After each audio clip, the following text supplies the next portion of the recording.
Yeah, because the first edition quoted from 115 of his songs. Even that first edition did. And one of them, where I wanted to quote the whole lyric, was of a song that wasn't even released, Lay Down Your Weary Tune. You know, because there again, bootlegs, it was very, very early on in the bootleg industry.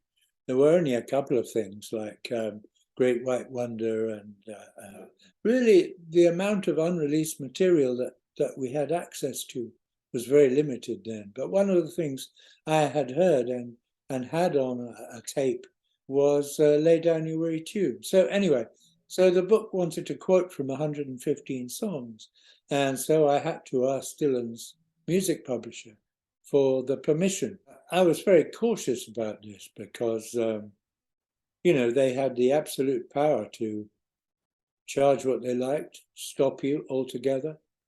And I know I had heard that when A.J. Weberman had applied to Dylan's office for permission to quote the songs in his so-called concordance, this was after he had pestered the 30-year-old Dylan with the Dylan Liberation Front demo outside his Greenwich Village apartment and so on. So when he applied for permission, Dylan's office said, sure, quote what you like, $250 a line.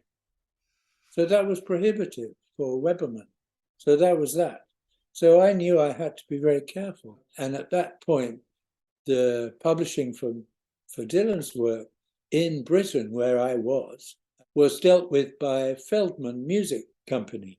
And they were used to dictating things, really, to people who wanted to quote.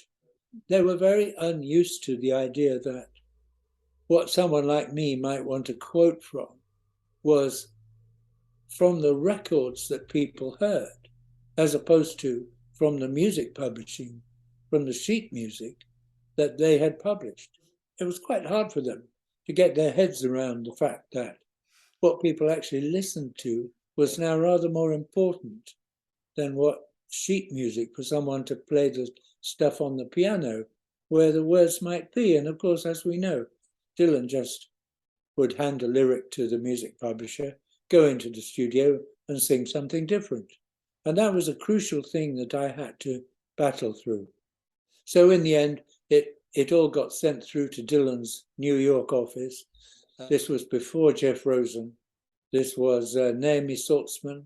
She was there at the time that I was trying to get all this stuff approved. She wanted to see the manuscript. Well, you know, you never really want to show a manuscript to someone because they're always going to find something to niggle about or object too strongly or whatever, or threaten to sue you about, whatever it might be.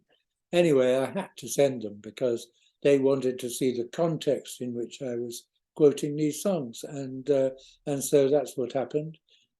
Dylan at the time was in Mexico filming Pat Garrett and Billy the Kid, or he was about to. And so she sort of said that she had shown him the manuscript.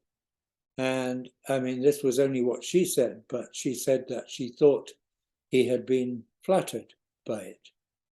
Because it was, you know, it was the first book to say, look, this guy is a serious artist. You can talk about him in the same terms as William Blake or T.S. Eliot. You know, he's not just a folk singer as he had been, or a pop star as he was at the time. So, you know, anyway, that was the strange world of the 1960s on the cusp of the 70s. Yeah, when the first book came out.